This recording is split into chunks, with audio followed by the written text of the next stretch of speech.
वळत पुढच्या बातमीकडे गोवंडीत झालेल्या अपघातानंतर मनसे आक्रमक झाली असून मनसेकडून वाहतूक पोलिसांच्या अनागोंदी कारभाराविरोधात आंदोलन आणि मोर्चाचा इशारा देण्यात आलाय।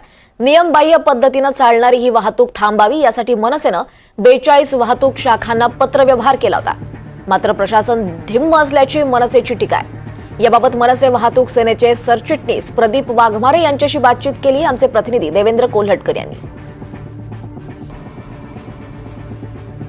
गोवंडीतील शिवाजीनगर परिसरामध्ये आज एका डंपरने 4 लोकांना चिरडलं, ज्यामध्ये 3 लोकांचा जागीच मृत्यू झालेला आहे, तर चौथा गंभीर व्यक्ती जो आहे त्याचा देखील उपचारादरम्यान मृत्यू झालेला आहे। यामुळे स्थानिक लोक संतप्त झालेले आहेत आणि याच एकूण घटनेविषयी बोलण्यासाठी माझ्यासोबत महाराष्ट्र नवनिर्माण वाहतूक सेनेचे सरचिटणीस प्रदीप वाघमारे आहेत। आपण त्यांच्याशी बातचीत करतोय।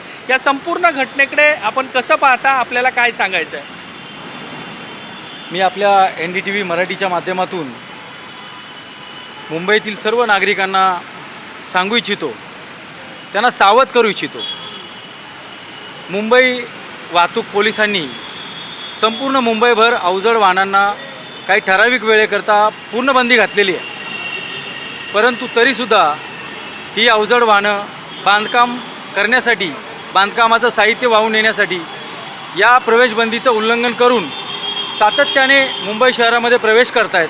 आणि याचाच पाठपुरावा सन्माननीय राजसाहेब ठाकरे, सन्माननीय अमितसाहेब ठाकरे यांच्या माध्यमातून आम्ही सातत्याने करत आहोत। मुंबई वाहतूक पोलिसांच्या 42 वाहतूक शाखांनासुद्धा आम्ही पत्रव्यवहार केलेला आहे। त्यांना आम्ही विनंती केलेली आहे की साहेब, कुठेतरी आपल्या विभागाकडून चुकी होते आहे, याचा कुठेतरी मोठा परिणाम होऊ शकतो, अपघातामध्ये याचं रूपांतर होऊ शकतं। आज तेच इथे झालेलं आहे। आज मानखुर्दमध्ये 4 निष्पाप नागरिकांचा बळी गेलेला आहे।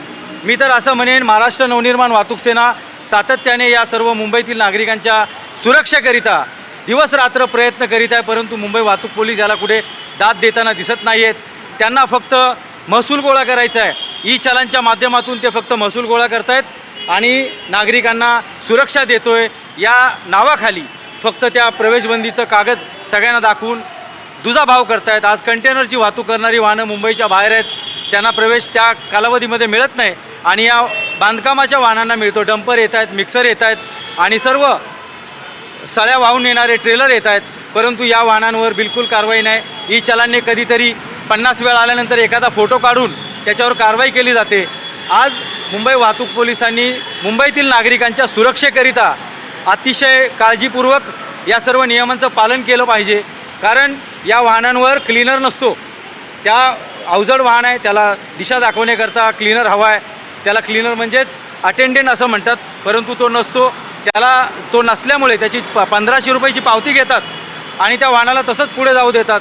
ती वाहनं ओव्हरलोड स्थितीमध्ये असतात। हप्ता देऊन, RTOला हप्ता देऊन ही वाहनं मुंबईमध्ये प्रवेश करत आहेत। आज नवी मुंबई वाशी टोल नाक्यावरून, अटल सेतूवरून, मुलुंडवरून आणि दहिसरवरून ही वाहनं प्रवेश करत आहेत। आज या वाहनांवर जर आळा घातला नाही तर आज 4 बळी गेलेले आहेत, उद्या असे 400 बळी जातील, तरी देखील आपण बघतच बसावं लागेल। मुंबई वाहतूक पोलिसांना महाराष्ट्र नवनिर्माण वाहतूक सेनेतर्फे आम्ही इशारा देऊ इच्छितो की तुम्ही या गोष्टीला आवर घाला, अन्यथा महाराष्ट्र नवनिर्माण वाहतूक सेना सन्माननीय राजसाहेब ठाकरे, मनसे नेते अमितसाहेब ठाकरे यांच्या नेतृत्वाखाली भव्य दिव्य असं आंदोलन काढल्याशिवाय राहणार नाही आणि या मुंबईतील नागरिकांची सुरक्षा करण्यासाठी आम्ही रस्त्यावर उतरून मोठं जन आंदोलन उभं करू। धन्यवाद ही सगळी बातचीत केल्याबद्दल। व्हिडिओ जर्नलिस्ट शैलेश कसालकरसह मी देवेंद्र कोल्हटकर, NDTV मराठी, मुंबई।